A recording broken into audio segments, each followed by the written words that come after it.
Hey, welcome back to the Big Ranch Show. Thank you for joining me. Now, last week I made a video talking about the changes to the SNAP program that came out of the 2023 debt ceiling deal as Republicans were holding America hostage, threatening to default on our debt, right? Something that could not happen. These changes are actually not going to save the government any money. In fact, there's actually an extra spending that will go on in the SNAP program because of this deal.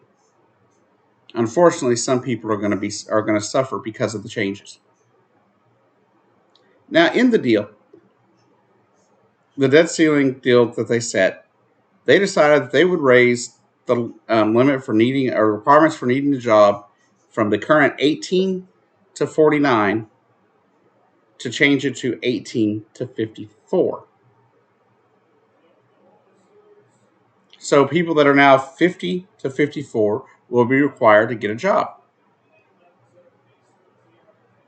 if they are on SNAP benefits and they do not meet other exemptions, medical exemptions, or they're homeless or things like that, right?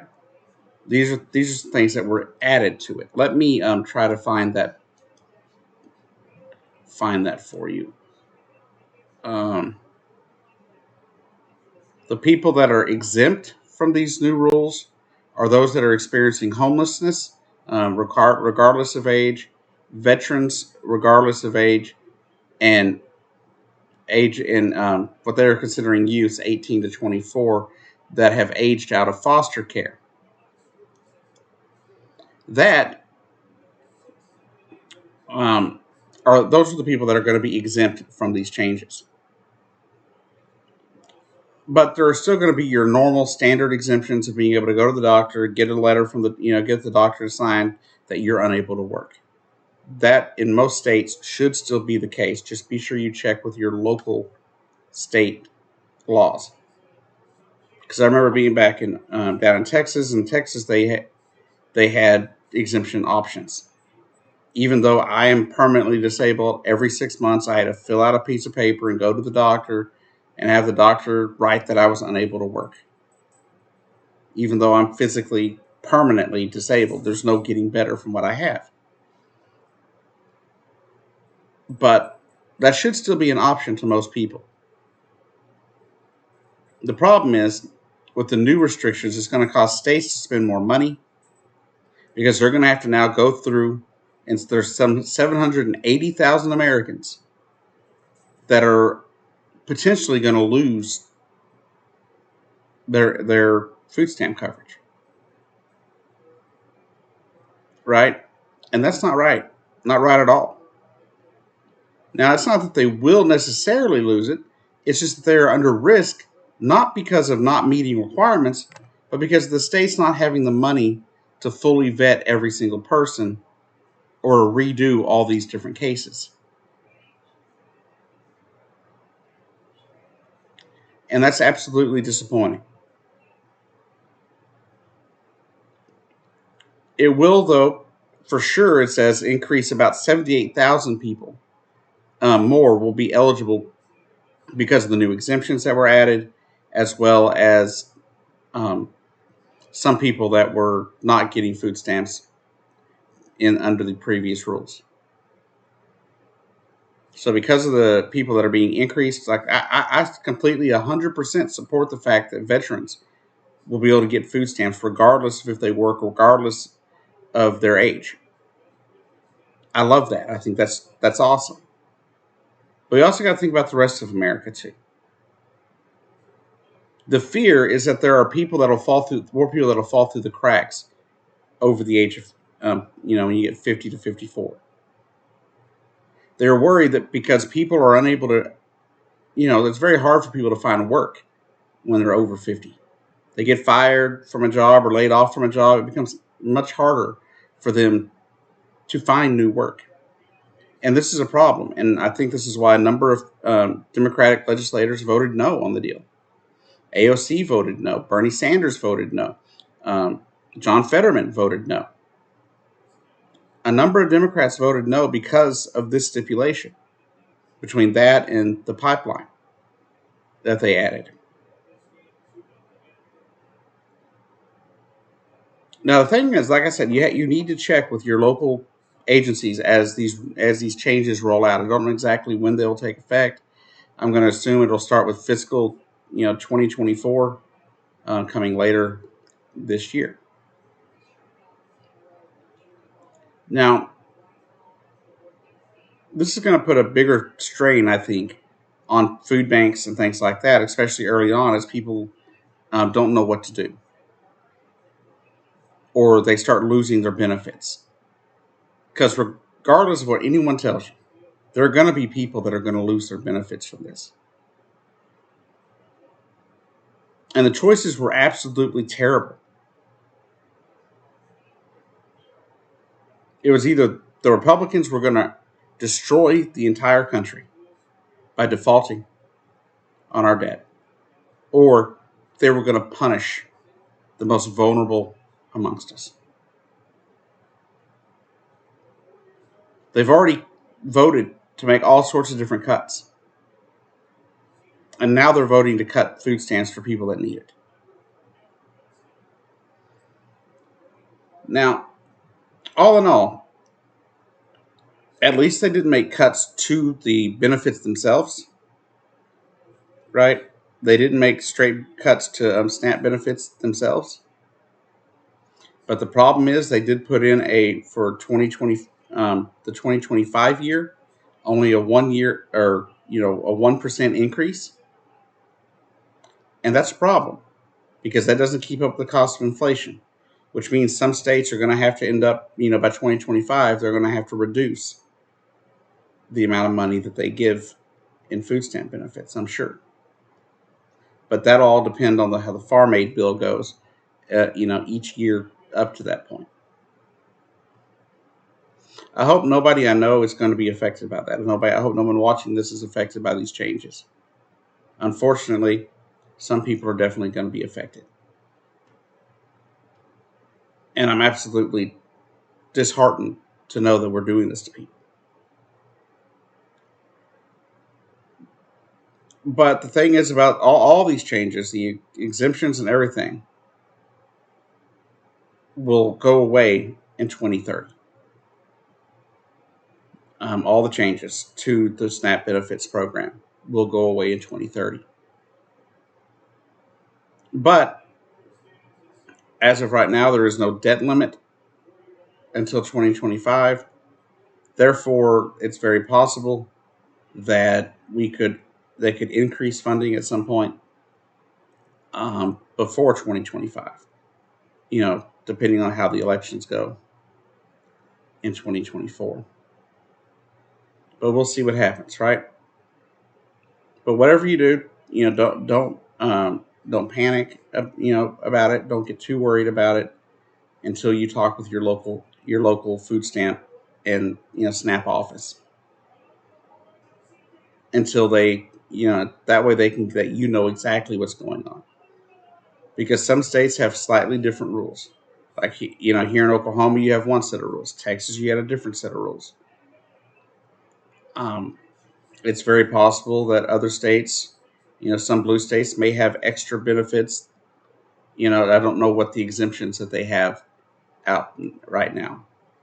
I do know when Trump was in office, we had 4 states that were allowed to set food stamps the way they saw fit for their people. So definitely check with your state and local offices.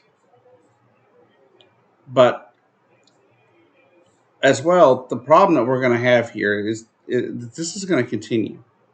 Anytime that a Democrat's in office, the Republicans are going to try to hold the economy hostage so they can get back in the White House again and take control of Congress again. If there is any doubt in your mind, if there's a difference in the parties, what you've seen the last 3 months tells you there is. The Democrats didn't want to do any of this. But Republicans were refusing to budge on anything about paying our debt as a nation without punishing those of us that need the help. I want to make that clear. This is not something that Democrats wanted to do. This is not something Joe Biden wanted to do. And I believe Joe Biden did a good job of negotiating with these people to get what he got out of it. Because the cuts they wanted were almost 50% to the SNAP program and an increase in age. They didn't want to stop at 54. I heard Republicans talking as high as 60. And that's ridiculous. Because I know a lot of people that are not completely disabled, but they wouldn't be able to work 20 hours a week, that are in their mid-50s. I've known people that can't do that. You know, the older you get, the less energy you have, and if there's any kind of physical element with you at all, it can really be a problem. So if I came across cold and unfeeling last week, I'm sorry. That was not my intention. I'm just going to assume that I was still in a funk, because I've been in a funk for probably a little over a week or two now. Because the anniversary of losing my cat came up on the 25th of May, right at 10 days ago, and I haven't been the same since. So if any of my videos have come across unfeeling or uncaring, that's probably why. But I want to be very clear. I completely understand people's concerns and their fears about these SNAP benefits. Because for some people, these benefits are the only way they have to eat. And in America, food scarcity is one of the biggest problems that we face. Now, there are other major issues that we deal with, but food scarcity is among, at least to me, one of the top 5 problems we deal with. There is no reason people should have to go without food in the greatest country in the world. If you notice, if you go back, you look up the debt ceiling deal, you look through all the progress that the Republicans talked about, as it progressed, everything the Republicans talked about, they refused to make cuts to defense spending because their lobby, the defense industry, their lobby puts so much money into the Republicans' pockets that the Republicans can't cut their budget. Even though the military and the Department of Defense has said dozens of times they don't need the amount of money they're being sent. It's not required. It's not necessary. Now, I understand we're sending a lot of money to Ukraine to help the people in Ukraine. But the fact is, we can help the people in Ukraine and still help the poor people in America. The fact is, the Republicans are doing this not because there's a war in Ukraine, but because they don't want to make cuts to defense contractors. They don't want to have to pay for their tax cuts from 2017. Those tax cuts, when passed, were expected to increase the debt by $1.7 trillion. That's since been revised to $2.5 trillion. If you want to know where the money needs to come from, how about the millionaire and billionaire classes? And quit taking it out on the poor and working class. How about for once in our lives in this country, we actually care about the people that matter and quit catering to the top, 1/5 of 1%. How about for a change, we actually start taking care of the elderly, poor, disabled? How about we stop shifting, the tax burden to the middle class and the working class and poor? If I had my way, food stamps there would be no question of if it was funded. There'd be no question of being able to get exemptions if you're disabled. But the problem is just going to increase. There are people out there that rely on their parents for childcare because childcare is too damn expensive. This is also going to affect them because a lot of people I know, I have friends of mine, at least younger friends of mine, whose parents in are early 50s, some of them. I know people that had kids really young. So their grandparents, in their late 40s, early 50s. But they're going to have to keep working after 50 just to be able to maintain some kind of food stamp program. So it's more of a domino effect than people want to think about. Because there are people that stay home to take care of their grandkids while their child works. And if they're all of a sudden having to work because they have work requirements on them, all of a sudden these parents are going to they're going to end up losing jobs or losing their ability to work because their kids are going to need childcare. And when your income is only say $1,000 to $2,000 a month, you can't afford childcare. Childcare can be upwards of $1,000+ a month for some families.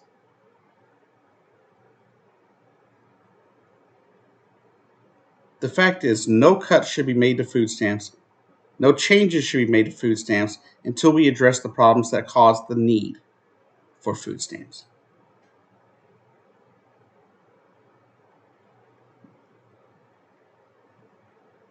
Anyways, like I said, there are still going to be exemptions for people that are disabled, but they're still hard to get, right? Even me, being permanently disabled and unable to work for any extended period of time on anything,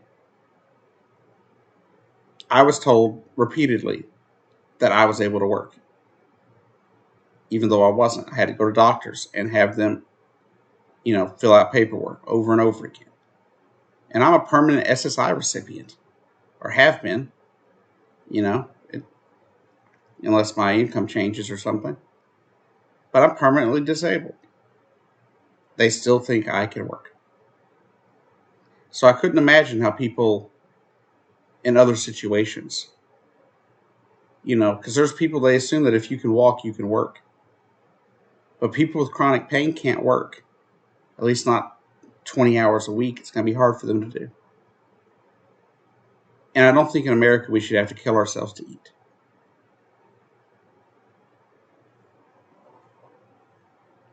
Like I said, there are some good points and there are some bad points to this to the changes to SNAP benefits.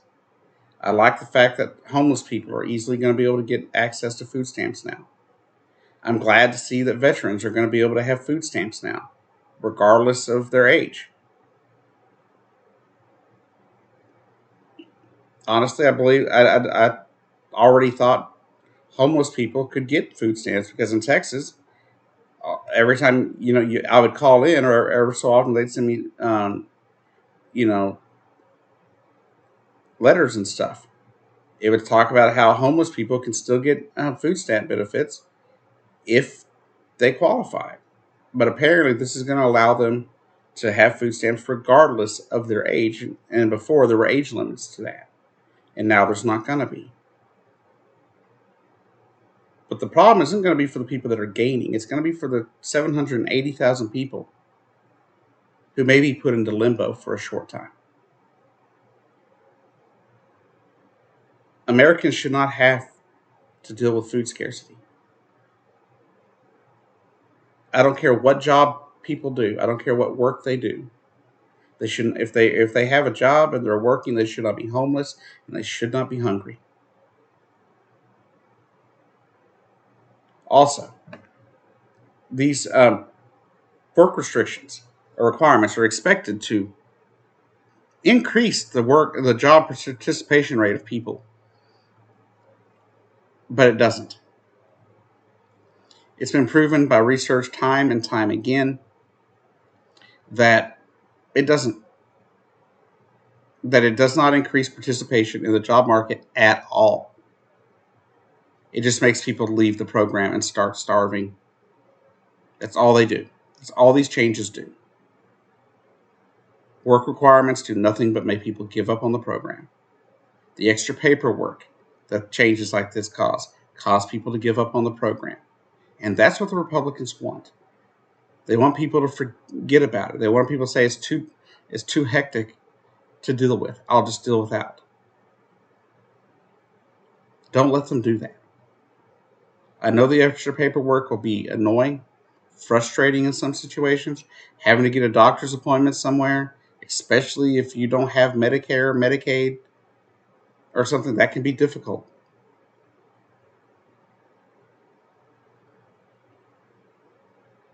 Although I know a lot of people that are already been disabled, listed as disabled, they won't have as many problems because they usually already have Medicaid. So there are a lot of things. Like, what about the people that don't have Medicaid or any kind of insurance and can't afford to go to a doctor to get the paperwork signed? Because you're not going to be able to go to an urgent care. You're going to have to go to a primary care physician of some sort, someone you've seen before in the last 6 months to a year. And that's going to be difficult for some people, at least in the states that I have been in. Let me know how the changes affect your state, if your state's saying anything about how they're going to change. Um, and you should be getting more information throughout the next month or so, I would assume. I don't know exactly. I don't know exactly when these take place. I'm assuming by fiscal 2024, which starts August 1st, I believe, or at the end of September 30. Um, so I don't think these are immediate. I do think they have to do with the next fiscal year, but the changes are going to have to start happening pretty rapidly. And so let me know in the comments what you find out and what you know. Anyhow, this has been the Big Ranch Show. This has been the June 2023 SNAP benefit update. I'm sorry if I'm not able to provide much more information. That's literally all the information that I can find on the subject right now. It, I will bring another update probably in August over SNAP benefits as more information comes comes through on and makes it clear exactly how the impact is going to be for people on the SNAP program. Anyways, thank you for watching. I'll see you down the road.